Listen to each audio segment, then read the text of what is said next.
A'udhu billahi minash shaitanir rajim, bismillahir rahmanir rahim. Les amis, assalamu alaikum. Je vais vous parler de quelque chose de très intriguant. Les signes d'Allah, auxquels des savants, des théologiens prennent pour affirmer ou confirmer que nous sommes perdus dans des milliers de planètes qui tournent autour de nous. Ça, c'est l'idée de la Terre ronde. Mais aussi, ils affirment à partir de ces versets qu'il y a plusieurs terres perdues dans l'univers et perdues dans les galaxies lointaines. Et la preuve, c'est quoi? C'est qu'Allah subhanahu wa ta'ala dit dans Surat At-Talaq.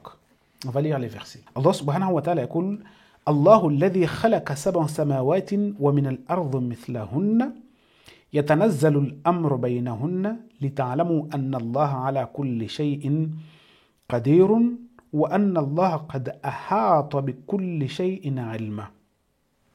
Dernier verset ou dernier signe de Surat At-Talaq. Il dit quoi en français? C'est Allah est celui qui a créé sept cieux et autant de terres. Ce qui veut dire et sept cieux et sept terres.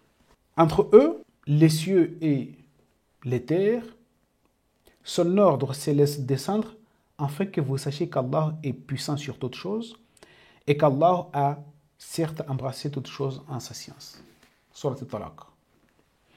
Et donc, il y a sept terres, mais les autres, ils sont à côté de Mars, de Jupiter, partout dans les galaxies, et ainsi de suite. Surtout que moi, je ne suis pas d'accord. Bien évidemment, c'est tout de suite, toi, tu n'es pas savant et tu n'es pas d'accord avec les scientifiques et les je ne sais pas quoi, les magiciens, parce que ce sont des magiciens avant tout qui font des tours de magie pour nous faire accepter ou nous faire avaler leur réalité. Je ne suis pas du tout d'accord.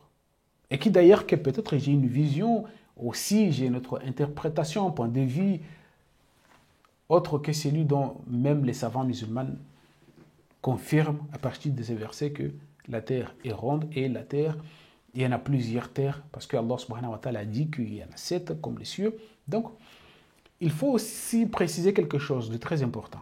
Qu'Allah subhanahu wa ta'ala nous a dit qu'il y a sept cieux.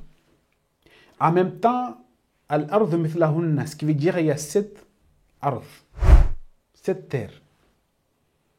Mais aussi, il a fait allusion à sept mers. On les trouve dans Surat Luqman,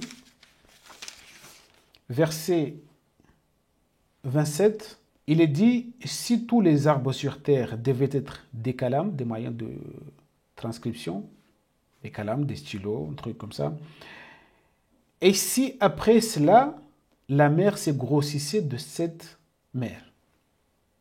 Il y a l'idée de sept mers.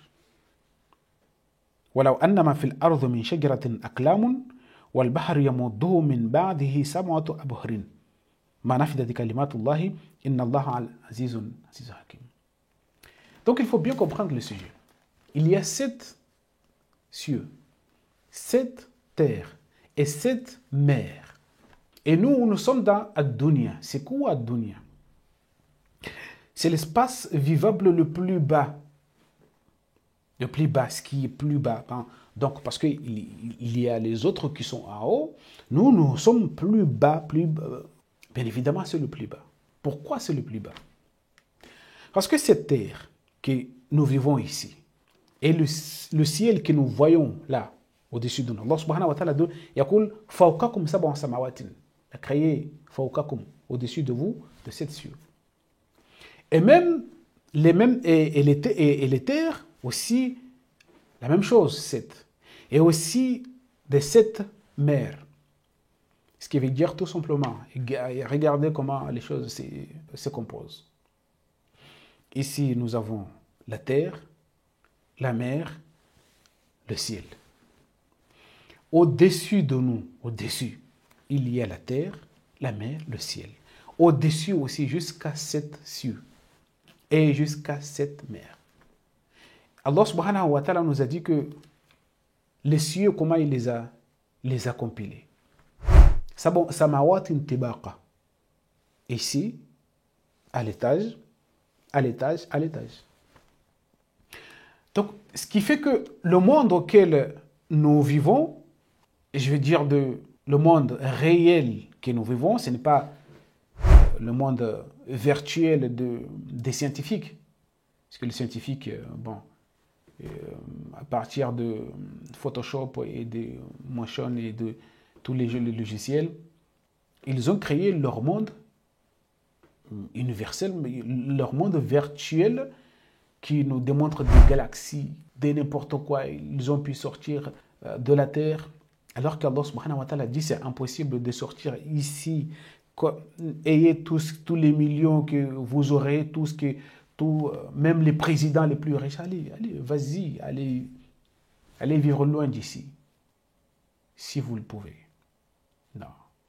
Minha khalaqnakum wa fiha nu'idukum wa minha nukhrijukum taratan ukhra. Et c'est ici, tout se passe ici. Personne ne peut sortir de cette terre. Ce qui veut dire qu'il n'y en a pas d'autres terres atteignables. On ne peut pas accéder à d'autres terres. Le problème, c'est quoi? C'est que même regarder, nous n'arriverons pas à regarder avec nos yeux. Et que la réalité, tout simplement, il est ici. Regardez le ciel, regardez le ciel. Qu'est-ce que vous voyez? Regardez la mer, qu'est-ce que vous voyez? Vous voyez la même chose.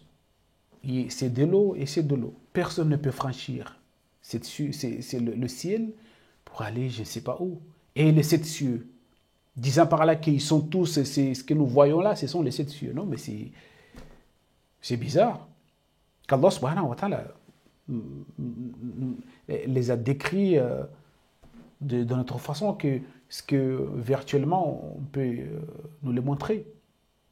Donc peut-être nous vivons ou nous acceptons de vivre dans le monde, dans ce monde virtuel auquel partout c'est virtuel et la réalité est disparue. Il faut bien comprendre, il faut regarder ces versets. Il y a 7 cieux, il y a 7 terres, il y a 7 mers. Le Coran fait référence à tout ça. Regardez tout simplement, ça ce sont des points de vue, bien évidemment, personne n'est obligé d'être d'accord avec moi, ou enfin, c'est mon point de vue, ou c'est que j'ai compris, ou c'est que je vois par rapport aux signes, chacun a sa façon de voir les signes, bien évidemment, chacun a sa façon de les interpréter.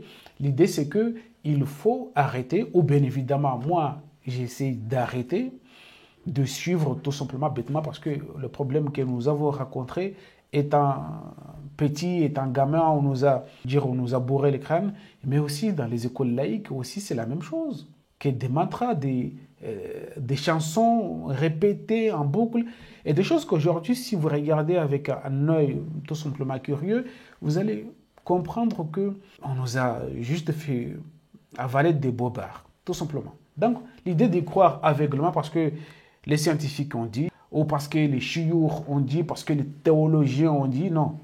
On va les voir aussi, on va les penser aussi, même ils ne sont pas d'accord avec nous, et c'est l'idée parce que même, c'est l'idée parce que s'ils ne sont pas d'accord avec nous, ça tombe bien parce que nous aussi, ou moi aussi, je ne suis pas d'accord avec eux.